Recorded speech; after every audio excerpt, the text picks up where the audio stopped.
یہ کہانی برصغیر پاک و ہند کے آخری شہنشاہ بہادر شاہ ظفر کی ہے۔ ہندوستان کے آخری شہنشاہ بہادر شاہ ظفر کو میکنن مکینزی بحری جہاز میں بٹھا دیا گیا۔ جہاز 13 اکتوبر 1858 کو رنگون پہنچ گیا۔ شاہی خاندان کے 35 مرد اور خواتین بھی تاجدار ہند کے ساتھ تھیں۔ کیپٹن نیلسن ڈیوس رنگون کا انچارج تھا۔ وہ بندرگاہ پہنچا، اس نے بادشاہ اور اس کے حواریوں کو وصول کیا، رسید لکھ کر دی اور دنیا کی تیسری بڑی سلطنت کے آخری فرمانروا کو ساتھ لے کر اپنی رہائش گاہ پر پہنچ گیا۔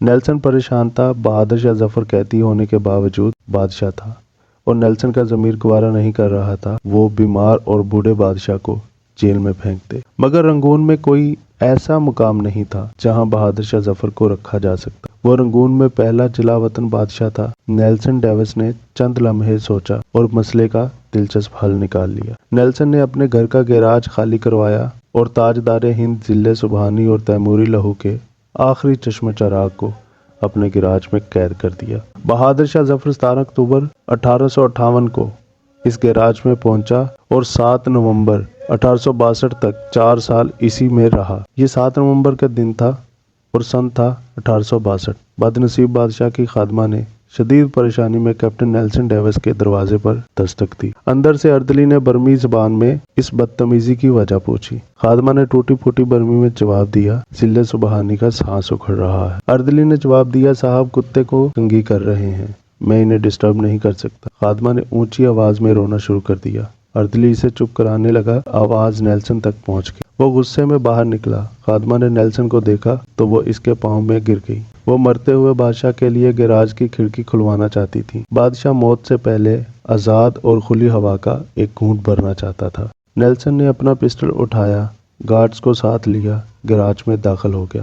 بادشاہ کی آخری آرام گاہ کے اندر بدبو، موت کا سکوت اور اندھیرا تھا۔ اردلی لیمپ لے کر بادشاہ کے سرہانے کھڑا ہو گیا۔ نیلسن آگے بڑھا۔ بادشاہ کا کمبل آدھا بستر پر تھا اور آدھا فرش پر۔ اس کا ننگا سر تکیے پر تھا لیکن گردن ڈھلکی ہوئی تھی۔ آنکھوں کے ڈھیلے پپٹوں کی حدوں سے باہر ابھر رہے تھے۔ گردن کی رگیں پھولی ہوئی اور خشک زرد ہونٹوں پر مکھیاں بنبنا رہی تھیں۔ نیلسن نے زندگی میں ہزاروں چہرے دیکھے لیکن اس نے کسی چہرے پر اتنی بے چارگی، اتنی غریب الوطنی نہیں دیکھی۔ وہ کسی بادشاہ کا چہرہ نہیں تھا، وہ دنیا کے سب سے بڑے بھکاری کا چہرہ تھا اور اس چہرے پر ایک آزاد سانس، جی ہاں صرف ایک آزاد سانس کی اپیل تحریر تھی، اور یہ اپیل پرانے کنویں کی دیوار سے لپٹی کائی کی طرح ہر دیکھنے والی آنکھ کو اپنی گرفت میں لے لیتی تھی۔ کیپٹن نیلسن نے بادشاہ کی گردن پر ہاتھ رکھا۔ ہندوستان کا آخری بادشاہ زندگی کی حد عبور کر چکا تھا۔ نیلسن نے لواحقین کو بلانے کا حکم دیا۔ لواحقین تھے ہی کتنے، ایک شہزادہ جوان بخت اور دوسرا اس کا استاد